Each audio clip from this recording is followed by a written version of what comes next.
ከማስሩ ወሰዱሱ ለየካቲት በዛቲ ዕለት አይረፍ። ቅዱስ ኤፍሬም መታሰቢያው ነው። በረከቱ ጋራት ነው። በዚችም ዕለት የጴጥሮስና የሶፊያ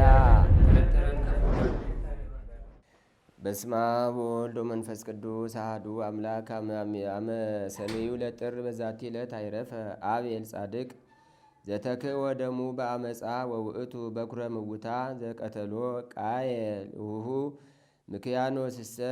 አንድ አምላክ በሚሆን በአብ በወልድ በመንፈስ ቅዱስ ስም ጥር 2 በዚች ቀን ደሙ በግፍ የፈሰሰ ጻድቁ አቤል አረፈ። እርሱም ወንድሙ ቃየል የገደለው የሙታን በኩር የሆነ ነው። ምክንያቱም አዳም የእግዚአብሔርን ትእዛዝ ተላልፎ እንዳይበላው የታዘዘውን እጽ በላ። ያን ጊዜ በእርሱና በልጆቹ ላይ ሞት ሰለጠነ። ለኃጢአትም ተገዥ ሆነ። ሰይጣንም ሰውን ለማሳት ሰለጠነ። ከዚህም በኋላ አዳም ከገነት ወጥቶ ወደ ታችኛዋ ምድር ወረደ። ስለ በደሉና የፈጣሪውን ትእዛዝ በመተላለፉ ፈጽሞ እያዘነና እያለቀሰ 120 ዓመት ኖረ።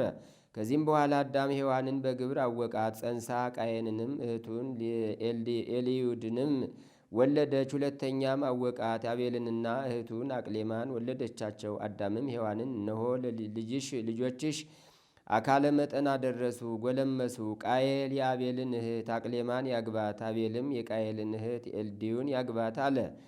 ቃየንም የእናቱን ሔዋንን እንዲህ አላት፣ ለእኔ ከእኔ ጋር የተወለደች እህቴን ማግባት ይገባኛል። አቤልም ከእርሱ ጋር የተወለደች እህቱን ያግባ። ቃየል ከእርሷ ጋር የተወለደ ኤልዩድም እናቷ ሔዋንን የምትመስል እጅግ የምታምር መልከ መልካም ናትና።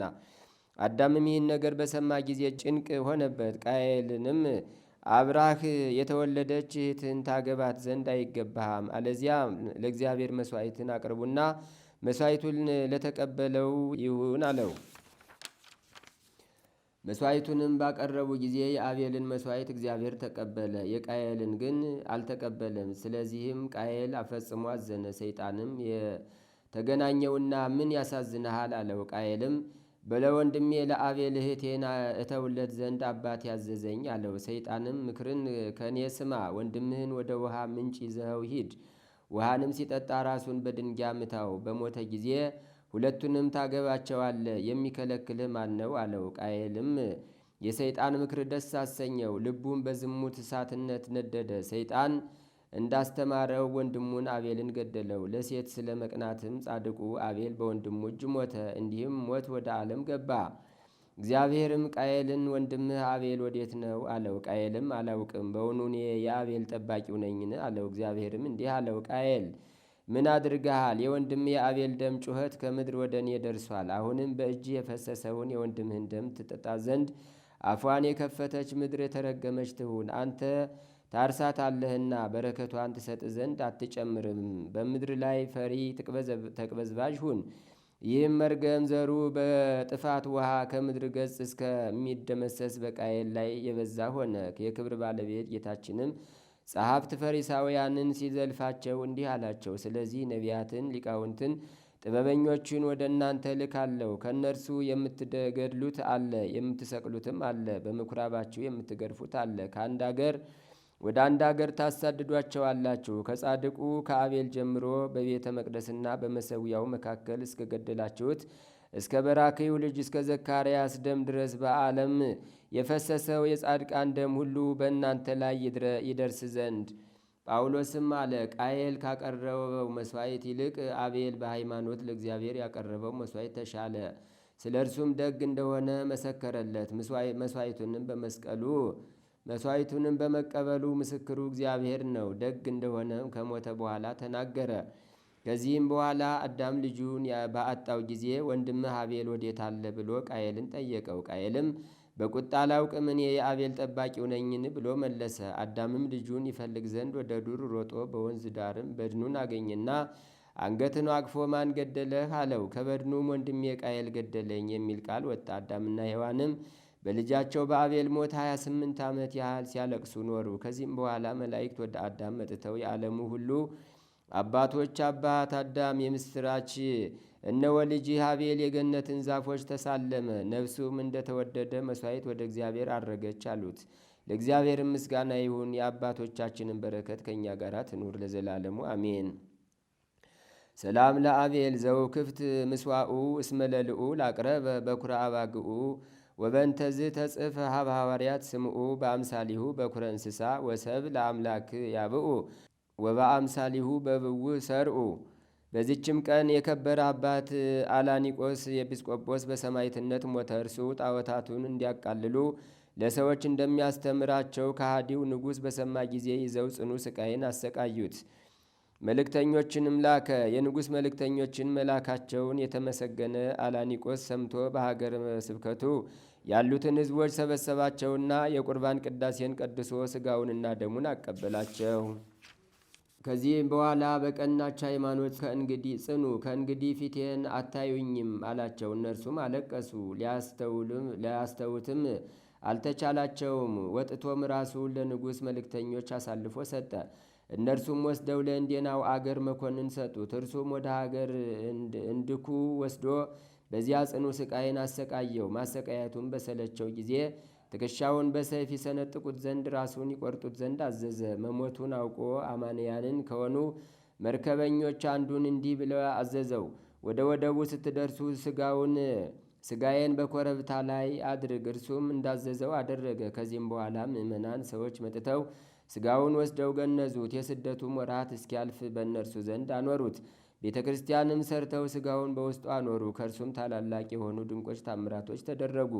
ለእግዚአብሔር ምስጋና ይሁን። እኛንም በዚህ አባት ጸሎት ይማረን፣ በረከቱም ከእኛ ጋር ትኑር ለዘላለሙ አሜን። ሰላም ለአላኒቆስ ዘስጡቅ በመትከፉ ለመኩንን በሰይፉ ምእመናንሂ ጽድቆ ለተሳተፉ ከማዘዞሙ እስከ የተሃነጽ ምዕራፉ በመልዕልተ ደብር ስጋሁ አይረፉ። በዚችም ዕለት የእስክንድርያ ሊቀ ጳጳሳት የከበረ አባት ቴዎናስ አረፈ። እርሱም ለአባቶች ሊቃነ ጳጳሳት 16ኛ ነው። ይህም ቅዱስ አዋቂ ብልህ በቀናች ሃይማኖትም የጸና በሥራው ሁሉ ያማረ ስለ እውቀቱም ሰዎች ሁሉ የሚወዱትና የሚሹት ሆነ። በዚያም ወራት ከሃዲያንን በመፍራት በስውር ከዋሻ ውስጥ በቀር በግልጥ ሊጸልዩና ሊቀድሱ ለክርስቲያኖች አልተቻላቸውም ነበር። ይህም አባት አብያተ ክርስቲያናትን እስከሰሩ ድረስ አግባባቸው። በእመቤታችን በቅድስት ድንግል ማርያም ስም ያማረች ቤተ ክርስቲያን ሰሩ። ከካህዲያንም ብዙዎችን መልሶ የክርስትና ጥምቀትን አጠመቃቸው። በተሾመባት በመጀመሪያ ዓመት ተፍጻሜተ ሰማዕት የሆነ ሊቀ ጳጳሳት ጴጥሮስን ያጠመቀው እርሱ ነው።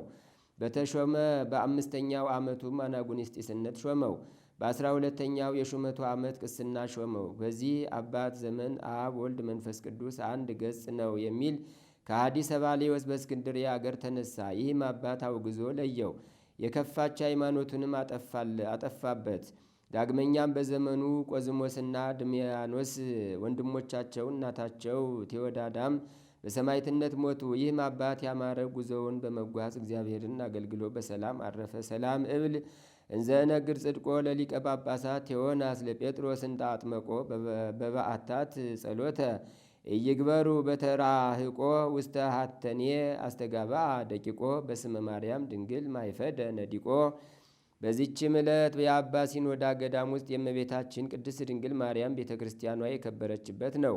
በጸሎቷም የተገኘ በረከቷ ከእኛ ጋር ይኑር ለዘላለሙ አሜን። ሰላም ለቅዳሴ ቤትኪ እንተ ተሃንጸት እንግዳ በደብረ አባ ሲኖዳ ማርያም አዝዚ እያን የጊ ኖተባዳ ጽድቅኪ ወብርሃንኪ ኪያየ ይሰዳ ውስተ መቅደስኪ ዘባይሬ አምዳ።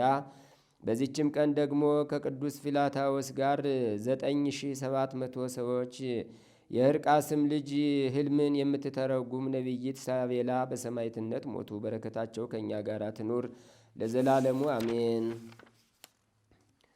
ሰላም ለሳቤላ ፈካሪ ተራእይ ለፀሐይ ውስቴቱ ጠቢባን ሮም ላቲስ ወበህልሞሙ ከሰቱ እንበለ ልዑል አምላክ ዘበሰማያት መንግሥቱ አይረመቶሙ በዝንቱ ለመኳንን ታበይቱ ለንጉሠ ምድር መዋቲ ኢይስግዱ ሎቱ። አንድ አምላክ በሚሆን በአብ በወልድ በመንፈስ ቅዱስ ስም ጥር 3 በዚች ቀን ሄሮድስ ከሰብአ ሰገል እንደተረዳው ዘመን ልክ 2 ዓመት የሆናቸው ከዚያም በታች የሆኑ በቤተልሔምና በአውራጃዋ ሁሉ ያሉ ሕፃናት ተገደሉ። በዚችም ዕለት ዳግመኛ የከበረ አባት የአባ ሊባኖስ የእረፍቱ መታሰቢያ ነው። በዚችም ዕለት የሴቶችን ጠጉር ሹርባ ሲሰራ የኖረ የአባ አሞን መታሰቢያው ነው። ዛቅረብኩ ማይሌተ አዘኪሬ አእላፈ ምለተ ጸምዱከ ዘልፈ ለላ አነብብ ተወከፍ ዘንዴቴ መጽሐፈ እንተረሰይ ከግዚኦ ጸዲቀ መበለት ውኩፈ እምላ አቡ ብላን ዘተርፈ ነቢያት ቅዱሳን ሐዋርያት ሰባከያን ሰማያት ወጻድቃን ደናግል አዲ ወመነኮሳት ሄራን ባርኩ ባርኮ ጉባኤ ዛቲ መካን እስከ አረጋዊ ሊቅ ወንዑስ ሕፃን ለዘጻፎ በክርታስ ወለዛ አጻፎን ዘይደርስ ወለዛ አንበቦ ለዘተርጎሞ በልሳን ሐዲስ ወለዘሰማ ቃሎ በዝነ መንፈስ በጸሎተሙ ማርያም አራቂተ ኩሉም ባይ ስውረ የመሐረነ ኢየሱስ ክርስቶስ ተአምሪሁ ለብፁዕ ወቅዱስ አቡነ ዘርአ ቡሩክ ጸሎቱ ወበረከቱ ያሉ ምስለ ኩልነ ህዝበ ክርስቲያን ለዓለም ዓለም አሜን። ጸሎትና በረከቱ ለዘላለም በእውነት ይደርብንና ብፁዕና ቅዱስ አባታችን ዘርአ ቡሩክ ያደረገው ተአምር ነው። ዳግመኛ እግዚአብሔር ስሙ ማኅደረ ክርስቶስ በሚባል በአንድ መነኩሴ ቤት ውስጥ ተአምራትን አደረገ። ያም መነኩሴ ብፁዕና ቅዱስ አባታችን ዘርአ ቡሩክን ይወደው ነበር።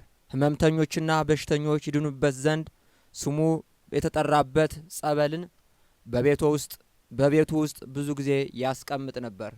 አንድ በሽተኛ ደካማ በሽተኞችና ሕመምተኞችን የሚያድን ጸበል በዚያ መነኩሴ ቤት ውስጥ እንዳለ ሰምቶ በጠዋት መጥቶ ከደጁ ተቀመጠ። ያም መነኩሴ ባየው ጊዜ ከዚህ ማን አመጣህ ብሎ ጠየቀው። ያም በሽተኛ ወንድሜ በጀርባው አዝሎ አምጥቶ ከዚህ በር አስቀመጠኝ አለው። ስሙ ዘመለኮት የሚባል ያ በሽተኛ ግን እናቱና ወንድሞቹ ካላዘሉት በቀር በፈቃዱ ከቤት ሳይወጣ በእናቱ ቤት 5 ዓመት ተቀምጦ ነበር።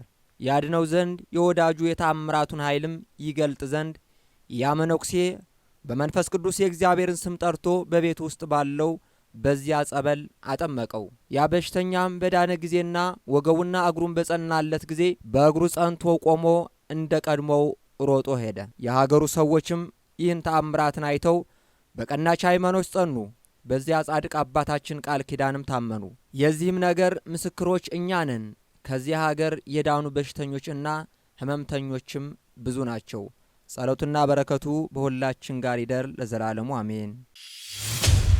እግዚአብሔር የሰው ልጆችን ለማዳን ይህንን የድህነት ምስጢር ወይም ደግሞ የድህነታችን ነገር እንዲፈጸም ይጠብቁ የነበሩትን ሰዎች እያጽናኑ የቆዩት ቅዱሳን ናቸው።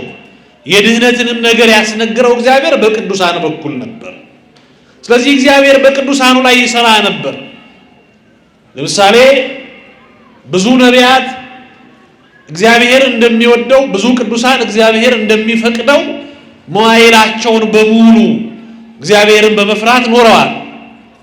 ለዚህም ዛሬ የምናነሳቸው የብዙዎች አባት የተባለ አብርሃምን እናነሳለን።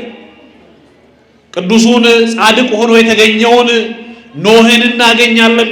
በኃጢአተኞች መካከል በሰዶም ገሞራ መካከል የተገኘው ሎጥን እናነሳለን።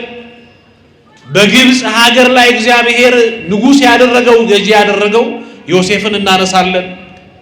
እግዚአብሔር ከትውልድ መካከል ለመሆኑ ለኔ እንደ እሴይ ልጅ ያለ እንደ ዳዊት ያለ ማን አለ ብሎ እንደ ልቤ ያለው ቅዱስ ዳዊትን እናገኛለን። ከሴቶች መካከል እነ ቅድስት ሐናን እናገኛለን። ድንግል ማርያምን የወለዱ እነ ሳሙኤልን የወለዱ ቅድስት ሐና እናገኛለን። ብዙ ቅዱሳንን እናገኛለን። እነዚህ ሁሉ ቅዱሳን እግዚአብሔር እንደሚወደው እግዚአብሔር እንደሚፈቅደው እንደ እግዚአብሔር ሐሳብ ይኖሩ ነበር። ነገር ግን በሰው ልጆች ላይ ሞት ጸንቶ ስለነበረ ሁሉም ቅዱሳን ቢባሉ ጻድቃን ቢባሉ የቅድስና ስራን ቢያደርጉ እግዚአብሔር የሚወደውን ነገር ቢሰሩም እንኳን የሰው ልጆችን ሞት ማስቀረት አልቻሉም። ምክንያቱም የሰው ልጆች ሞት የሚቀረው በተገባው ኪዳን መሰረት በኢየሱስ ክርስቶስ በኩል ስለሆነ ሁሉም ያንን ተስፋ ይጠብቁ ነበር። ይሄ የድህነት ተስፋ እንኳን የተነገረው በቅዱሳን ነው። ጌታ የገባው ኪዳን መጀመሪያ የተነገረው በቅዱሳን ነው። ለምሳሌ ነቢየ እግዚአብሔር ኢሳይያስን ብናነሳ በትንቢተ ኢሳይያስ ምዕራፍ 7 ቁጥር 14 ላይ እንዲህ ብሎ የተስፋ ቃል ይናገር ነበር ነቢዩ ኢሳይያስ። ስለዚህ ጌታ ራሱ ምልክት ይሰጣችኋል። እነሆ ድንግል ትጸንሳለች፣ ወንድ ልጅም ትወልዳለች፣ ስሙንም አማኑኤል ትለዋለች ወይም አማኑኤል ተብሎ ይጠራል እያለ ይሄ የተነገረው በገነት መካከል ለሰው ልጆች የተሰጠው የተስፋ ቃል የሚፈጸምበት ዘመን እየመጣ እንደሆነ ያንን ኪዳን ይናገር ነበር። ጻድቅ ነው፣ ቅዱስ ነው ነቢዩ ኢሳይያስ። ይሄንን ቅዱስ እግዚአብሔር የሰው ልጆች ተስፋ አድርገው የሚጠብቁትን ኪዳን አጽንተው እንዲይዙ በእርሱ በኩል ይጠቀምበት ነበር። ስለዚህ በቅዱሳን ማን ይጠቀማል? እግዚአብሔር ይጠቀም ነበረ። ቅዱሳኑን እግዚአብሔር ለዚህ ዓላማ ይጠቀምባቸው ነበረ። ቅዱሳኑም ሕዝቡን ያጽናኑ ነበር፣ ይጽፉ ነበረ። አሁንም ነቢየ እግዚአብሔር ኢሳይያስ በትንቢተ ኢሳይያስ ምዕራፍ 1 ቁጥር 9 ላይ ኃጢአት ያደረጉ አዳምና ሔዋን የሰው ልጆችን እንዲሞቱ ቢያደርጉ እግዚአብሔር ግን ዘርን አስቀርቶልናል። ስለዚህ ዘር ባይቀርልን ኖሮ እንደ ሰዶም በሆንን እንደ ገሞራም በመሰልን እያለ ዘር እንደቀረልን ያ ዘመን ሲደርስ ያ ጊዜ ሲደርስ እግዚአብሔር ከሴት የተወለደ ልጁን እንደሚልክ ንጹሐ ባህሪ የቀደመውን የአዳም ጠባይ የያዘች ድንግል ማርያም ከሐናና ከኢያቄም እንደምትወለድ ዘር ባይቀርልን እንደ ሰዶም እንደ ገሞራ በመሰልን በሆን እያለ ይናገር ነበር። በተስፋ ነው የሚኖረው የነበረው ሕዝቡ። እግዚአብሔር ቤተሰቦች እኛም አሁን በምድራዊ ሕይወታችን ተስፋ የምናደርገው ነገር ባይኖረን ሕይወታችን ቀቢጽ ነው ቢሆነው። ልብ በሉ። በነፍሳችንም በምድር ላይ በእግዚአብሔር ቤት ተሰብስበን በቅዱሱ ስፍራ ለምስጋና የምንጠራራውና እግዚአብሔርን የምናመሰግነው ተስፋ የምናደርጋት ርስት መንግሥተ ሰማያት ስላለችን ነው። ሌላ አይደለም። በዚህ የምናገኘው ነገር የለም። ወይም አንዳንዶች እንደሚሉ ምድራዊ ነገር አይሰበክም በእግዚአብሔር አውደ ምሕረት። አንዳንዶች በአዳራሽ ውስጥ እንደሚናገሩት ስለ ባንክ አካውንትና ስለ ሌላ ነገር አይሰበክም። በዚህ እግዚአብሔር ያከብራቸዋል፣ እግዚአብሔር ይወዳቸዋል። እርሱ የወደዳቸውን አንወድም? ከቃሉ ጋር ናችሁ? ከቃሉ ጋር ናችሁ? እርሱ የወደዳቸውን አንወድም ወይ? እርሱ ያከበራቸውን አናከብርም ወይ? እናከብራለን። ለዚህ ነው ዛሬም ቤተ ክርስቲያን እነዚህን ቅዱሳን የምታከብረው። ዕለታት ሰጥታ እነርሱ በሚታሰቡበት ዕለት አምላካቸውን ታከብራለች፣ ታመልካለች፣ እነሱንም ታከብራለች። ስለዚህ ጌታ ቅዱሳንን ይጠቀምባቸው ነበር። ይሄ ብቻ አይደለም። ቅዱሳንን አስቀድሞ በትንቢት እንዳናገረ ተስፋውን እንዲነግሩ እንዳደረገ አይተናል። ለምሳሌ በሁለተኛነት ብንመለከት የሰው ልጆች የድህነት ተስፋ የተነገረው በቅዱሳን መላእክት ነው። በቅዱሱ በመልአኩ በራማው ልዑል በቅዱስ ገብርኤል የተነገረው ለእመቤታችን ለእናታችን ለቅድስት ድንግል ማርያም የሰው ልጆች ድህነት እንዲፈጸም ክርስቶስ ከእርሷ እንደሚወለድ በጨለማ የሄደ ሕዝብ ብርሃን እንደሚያይ ያ ያዘነ ዓለም ደስታን እንደሚያገኝ የተነገረው በቅዱስ ገብርኤል አማካኝነት ነው። ቅዱስ ገብርኤል ቅዱስ ነው አይደለም? ሐሳባችሁን ሰብስቡ። ቅዱስ ነው አይደለም? ቅዱስ ነው። ስለዚህ የሰው ልጆች ድህነት እንዲፈጸም እግዚአብሔር መልአኩን ላከ። በሉቃስ ወንጌል ምዕራፍ 1 ቁጥር 26 ላይ ስትመለከቱ እንዲህ ይላል፣ በስድስተኛው ወር ገብርኤል መልአክ ከእግዚአብሔር ዘንድ ተላከ ይላል። ከማ ዘንድ? ልብ በሉ። በስድስተኛው ወር ገብርኤል መልአክ ከእግዚአብሔር ዘንድ ተላከ ይላል። ስለዚህ ቅዱሳን የሚላኩት ከማን ነው? ከእግዚአብሔር ነው።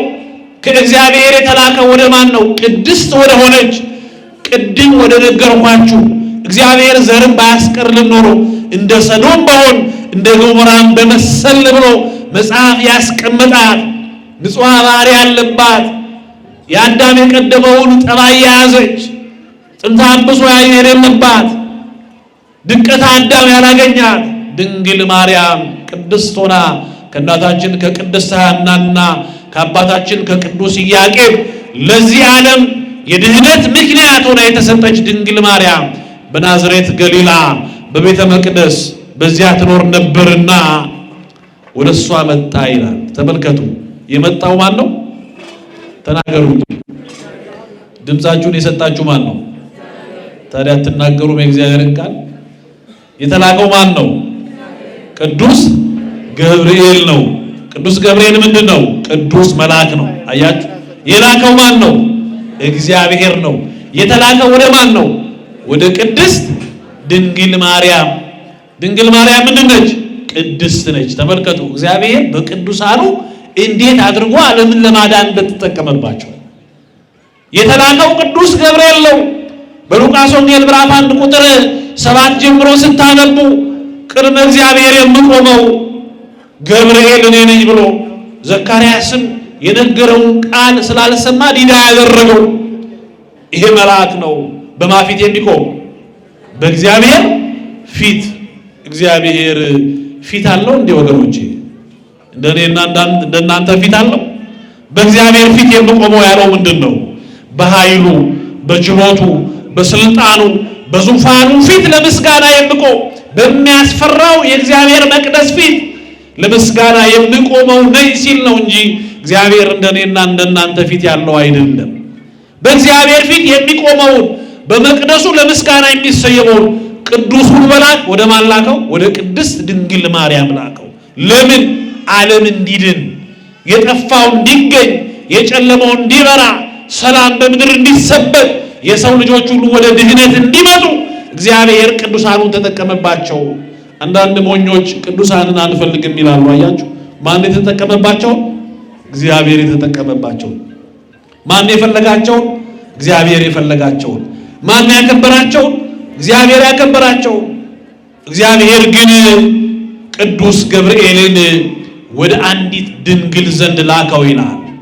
ያ ዓለም ጨለማ ነበርና፣ ያ ዓለም በጭንቅ ውስጥ ነበርና፣ ያ ዓለም ከእግዚአብሔር ተለይቶ ነበርና፣ ሞት በሰው ልጆች ላይ ነግሶ ነበርና፣ የጠብ ግድግዳ በሰውና በእግዚአብሔር መካከል ተዘርግቶ ነበርና፣ ሰዎች ቀና ብለው እግዚአብሔርን ማየት አይችሉም ነበርና፣ በስራቸው የተነሳ በኃጢአታቸው የተነሳ ሙታን ሆነው ስለነበር፣ ከእግዚአብሔር ተለይተው ስለነበር፣ ያ ዓለም እንዲድን፣ ያ ጨለማው ዓለም እንዲበራ፣ ወደሚደነቅ ብርሃን ሰው እንዲመጣ፣ የእግዚአብሔር ልጅ ዳግም እንዲባል እግዚአብሔር ቅዱሳኑን ተጠቀመ። መልአኩ ቅዱስ ገብርኤል ላከ።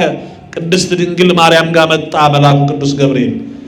ተመልከቱ፣ እመቤታችን ቅድስት ድንግል ማርያም ለስም አጠራሯ ምስጋና ይሁንላትና መልአኩ ቅዱስ ገብርኤልን በብዙ ምርምር ሰማችው፣ ቃሉን ተቀበለች፣ ይሁንልኝ አለች። ልብ በሉ፣ አዳም እና ሔዋን ቤት ይኖሩ ነበር። ቤት ይኖሩ ነበር በገነት። በሉ እዚህ ነው ያላችሁት። አንዳንድ ሰው እኮ እዚህ ቁጭ ብሎ ቤቱ ይሄዳል። እዚህ ነው ያላችሁት። አንድ ታላቅ አባት፣ አንድ ሊቀ ጳጳስ እስኪ እዚህ የሌላችሁ አጨብጭቡ ሲሉ ሁሉም አጨበጨባ። ወደ ምረት ላይ ያለው ልቦናችንን ማን ይሰብስብልን? ግዴላችሁ እግዚአብሔር ይሰብስብልን። ይሄ ጊዜ ለእግዚአብሔር እንስጠው። ይሄንን ጊዜ ለእግዚአብሔር እንስጠው። እግዚአብሔር አምላካችን በዚህ ሰብስቦ ሊመግበን ነውና ስሙ የተመሰገነ ይሁን። አዳምና ሔዋን ቤት ይኖሩ ነበር፣ በገነት ይኖሩ ነበር። አዳምና ሔዋን ለ7 ዓመታት በገነት በተድላ በደስታ ሲኖሩ አዳምም ሔዋንም አንድ ነገር ሰሙ። ከማን? ከዲያብሎስ። አስቀድመው ይሰሙ የነበረው እግዚአብሔርን ነበር። አስቀድመው ያደምጡ የነበረው እግዚአብሔርን ነበር። በኋላ ላይ ግን ዲያብሎስን ሰሙ። ሔዋን በተለይ ዲያብሎስን ሰማች። ለምንድን ነው ከዕፀ በለስ እንዳትበሉ የከለከላችሁ? አላውቅም አለች። እርሱ አጣሞ ነገራት። አትብሉ ያላችሁ እንደ እግዚአብሔር እንዳትሆኑ ነው፣ ብትበሉ እግዚአብሔርን ትሆናላችሁ አላቸው። ተመልከቱ፣ ሔዋን የዲያብሎስን ድምፅ በምኗ ሰማች? በምኗ ንገሩኝ እንጂ በምኗ ሰማች? በጆሮዋ ሰማች።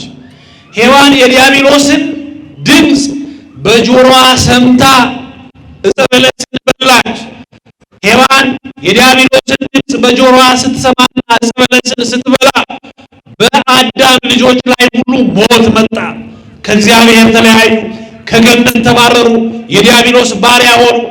በሁለት እብነ ሩካብ ዲያብሎስ አዳምና ሔዋንን ገረድና ባሪያ አድርጎ አስፈርሞ አንዱን በዮርዳኖስ አንዱን በሲኦል ቀበረ። ሰዎች ሁሉ ከእግዚአብሔር ተለዩ፣ ልጅነታቸውን አጡ፣ ጸጋቸው ተገፈፈ፣ ተራቆቱ። ሔዋን በምኗ በሰማችው ቃል? በጆሮዋ በሰማችው ቃል። ልብ በሉ። ሔዋን በጆሮዋ በሰማችው ቃል ይሄ ሆነ። እመቤታችን ቅድስት ድንግል ማርያም ደግሞ በናዝሬት ገሊላ በቤተ መቅደስ ከመልአኩ ከቅዱስ ገብርኤል ደስ ይበልሽ የሚለውን ቃል ስትሰማ የሰው ልጆች ሁሉ መዳን በድንግል ማርያም በኩል ወደ ዓለም መጣ። አያችሁ፣ ሞት በአንድ ሰው ምክንያት ወደ ዓለም ገባ፣ በአንድ ሰው ምክንያት ደግሞ ሞት ከዓለም ወጣ። ለዚህ ነው ሔዋን በጆሮዋ የዲያብሎስን ድምፅ ሰምታ ሞት አመጣች፣ ከገነትም ተባረር። ነገር ግን ድንግል ማርያም የክርስቶስን እናት እንድትሆን በገብርኤል የመጣውን ድምፅ ሰምታ ለሰው ልጆች ሁሉ ድህነት የሆነው ኢየሱስ ክርስቶስን ሰጠችን። አባታችን ቅዱስ ኤፍሬም ከዕፀ ሕይወት እንበላ ዘንድ አደብን፣ ይሄውም የክርስቶስ ሥጋውና ደሙ ነው ይላል። ስለዚህ በሔዋን አማካኝነት ሰዎች ወደ ሲኦል ገቡ፣ ሰዎች ወደ ሞት ተጣሉ፣ ለሞት ተሰጡ።